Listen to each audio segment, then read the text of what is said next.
जिंदगी गुजारने में और जीने में बहुत फर्क है। अस्सलाम वालेकुम, मेरा नाम सिद्रा है। आज का टॉपिक ये है कि जिंदगी गुजारने में और जीने में बहुत फर्क होता है। जिंदा तो हर कोई रहता है, मजबूरी है, अब आ तो गए हैं जिंदगी में, मगर कम ही उसे जीते हैं पूरे इंजॉयमेंट के साथ। अपने हर लम्हे को जीते हैं, उन्हें फिक्र नहीं होती कोई क्या कह रहा है, उन्हें बस अपने सुकून से मतलब होता है। तो ये सब हम भी कर सकते हैं ना, हम भी तो जी सकते हैं अपनी हर सांस को, हर लम्हे को, हर खुशी को। मनफी लोगों से दूर रहकर, अच्छा अच्छा सोचकर।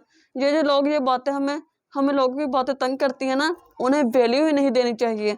हमारी ज़िंदगी अच्छी हो जाएगी इंशाल्लाह। जब हमें परवाह नहीं होगी लोगों की, तो आधे मसले तो हमारे खुद ही अल्लाह ताला की तरफ से हल हो जाएंगे। और ख़ुद भी देखें, जो लोग फुल ऑफ लाइफ इंजॉय करते हैं, उनकी सेहत कितनी अच्छी होती है, उन्हें ज़बरदस्ती की बीमारियां नहीं होती, उन्हें देखकर रश्क आता है। गोया के ऐसे बहुत ही कम लोग मिलते हैं। हमें ज़्यादातर लोग किस्मत के सितारे ही मिलते हैं, मगर हमने अपने फोकस उन लोगों पर रखना है जो गमों को सर पर नहीं सवार करते। उन्हें अपने इमोशन कंट्रोल करना आते हैं, मज़े करते हैं, और जब दूसरों के साथ बैठते हैं तो लोग भी अच्छा महसूस करते हैं उनके साथ, और सोचते हैं हमें भी उनके जैसा बनना है। तो अपनी ज़िंदगी गुजारिए अच्छे तरीके के साथ। आपकी राय और हौसला अफजाई मेरे लिए बहुत अहमियत रखती है। अभी तक की पजीर राय का शुक्रिया। मेरी मज़ीद वीडियोज़ को देखने के लिए मेरे चैनल को सब्सक्राइब कीजिए। तब तक के लिए अल्लाह हाफिज़, मिलते हैं अगली वीडियो में।